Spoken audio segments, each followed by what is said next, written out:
doktor. Ramai orang simpan emas sebab nak pakai, nak hadiahkan, atau ada juga yang simpan sebab boleh dibawa ke mana-mana doktor. Tapi pernah tak kita fikir kalau kita nak bawa emas ke luar negara, contohnya masa nak melancong ke, belajar atau berpindah, ada tak undang-undang yang kita nak tahu?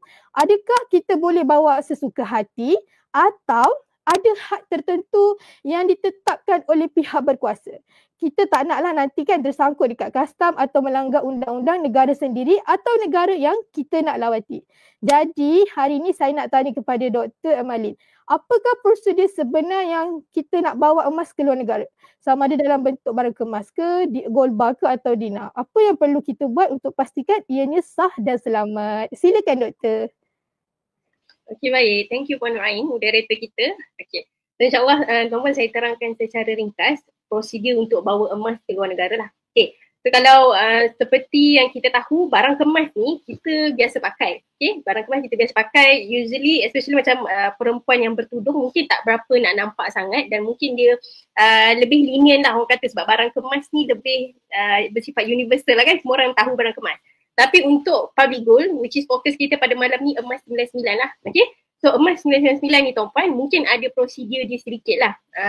Dia tak ada banyak beza tapi saya terangkan secara ringkas, secara general. So yang pertama tuan-puan, bila tuan-puan nak bawa emas ke luar negara, macam MC kita tadi cakap, kita kena tahu sikit lah dia punya syarat-syarat. Kena buat pembacaan sikit.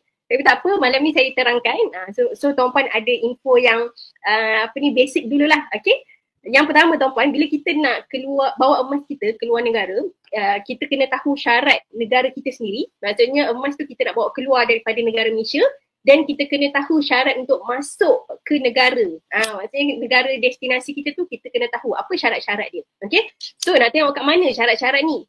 Okay, biasanya kalau untuk barang-barang yang nak dibawa across country ni, kita akan refer kepada dia punya website custom. Okay, website custom untuk Malaysia bila kita nak bawa keluar dan website custom untuk negara yang kita nak masuk tu. Okay, so yang pertama bila kita nak keluar daripada Malaysia, ada tak syarat-syarat bila kita nak bawa keluar emas daripada negara Malaysia? Okay, so bila kita dah cross check dengan pihak custom tuan-puan, kalau duit, okay, kita memang ada syarat dia. Dia memang ada limit iaitu tidak melebihi $10,000. Okay, maksudnya lebih kurang dalam RM40,000 Malaysia lah ke atas. Okay, so kalau tuan-puan nak melalui airport contohnya kan, tuan-puan bawa duit lebih daripada nilai RM40,000, tuan-puan perlu isi borang untuk declare. Dia bukan tak boleh tuan-puan, boleh. Cuma dia kena declare. Okay. Untuk emas, kita dah confirmkan tak ada sebarang syarat. Sebab tu tuan-puan boleh sahaja keluar, okay, lalu airport tu contohnya kan, tuan-puan bawa berkilo-kilo emas pun tak ada masalah. Okay. So yang pertama, syarat daripada kerajaan Malaysia sendiri, custom Malaysia.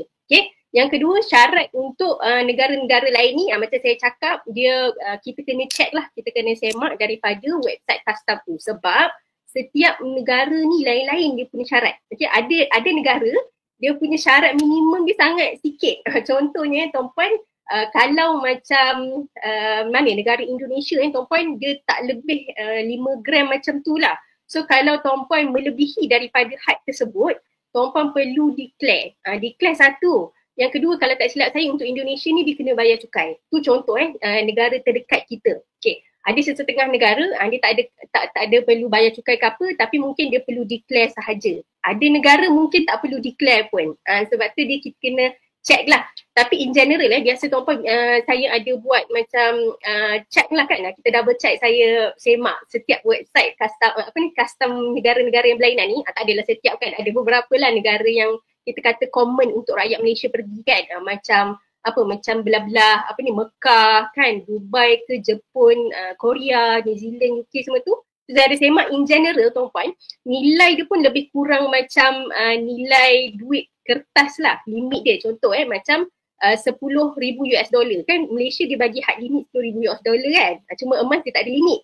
Tapi kalau ada certain negara lain, emas dia ada limit juga, dan limit dia lebih kurang yang sama macam duit kertas, nilaian duit kertas ni.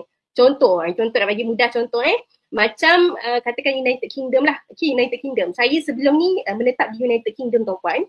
Dia punya syarat untuk kita masuk ke United Kingdom, kalau kita nak bawa duit kertas tidak melebihi bersamaan 10,000 pound sterling. Pound sterling ni duit UK lah.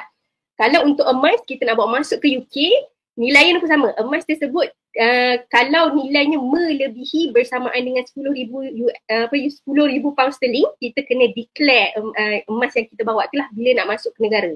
So itu kita cakap different country ni dia ada different amount lah, amount had limit yang kita boleh bawa sebelum kita dikehendaki untuk isi borang declaration tu. Jadi maknanya kata kalau Tuan Puan contoh bawa pergi ke UK, senang kan saya bagi contoh satu negara Tuan Puan bawa emas ke UK macam gold bar dinar kan Tuan Puan miliki, nilaian dia tidak melebihi 10,000 pound sterling. 10,000 pound sterling tu kalau kita kali dengan harga semasa lebih kurang dalam 50,000 lebih ringgit. Maksudnya Tuan Puan boleh bawa je lah. Tuan Puan tak perlu risau apa-apa nak kena isi borang ke apa. Bawa je. Okay. Jelas kan? Macam saya pun sebelum ni saya menetap kat UK kan. So kita ulang-alik tu setakat ni saya tak pernah bawa lebih daripada 50,000 lebih nilaian emas. Jadi saya memang tak pernah declare lah. Okay, dan tak ada masalah. Dan banyak kali saya keluar masuk airport tu memang tak pernah kena tahan lah. Okay. So tu yang pertama. Tuan Puan kena tahu syarat dari segi limit berat emas tu. Lagi apa benda? Bila Tuan Puan nak keluar masuk ni kan, keluar masuk negara ni, Tuan Puan kena bersedia dengan dua perkara lah. Okay, tadi kan kita cerita tentang jumlah tu kita kena alert. Yang kedua Tuan Puan kena alert juga dari segi documentation. Documentation yang macam mana? Dua perkara. Satu, Tuan Puan kena bawa dia punya, kalau boleh lah, ada bersama sijil ketulinan emas tu.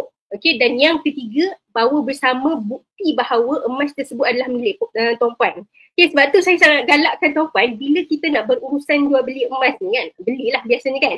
Kita beli daripada contoh macam company yang established seperti Public Gold. Sebab kita akan dapat satu resip belian yang kita kata proper. Okay, dan yang kedua, kita boleh rujuk secara online. Kan kalau kod-kod lah macam Tuan Puan punya resip belian ni kadang-kadang orang terhilang kan, terosak ke macam mana, kita koyak. At least Tuan Puan ada rujukan resip belian online yang mana kalau pihak custom menahan Tuan Puan minta bukti pemilikan tu Tuan Puan boleh tunjuk. Okay? Sebab tu juga kita tak galakkan sangat sebenarnya membeli emas daripada individu-individu ni tahu orang tengah sebab nanti kita tak dapat resip belian. Okay? Jelas kan? So tu dari segi dokumennya lah. Yang ketiga Tuan Puan kena bersedia juga dengan kemungkinan untuk Tuan Puan bila kita lalu custom tu kan dia akan check bag-bag kita kan, barang-barang kita tu.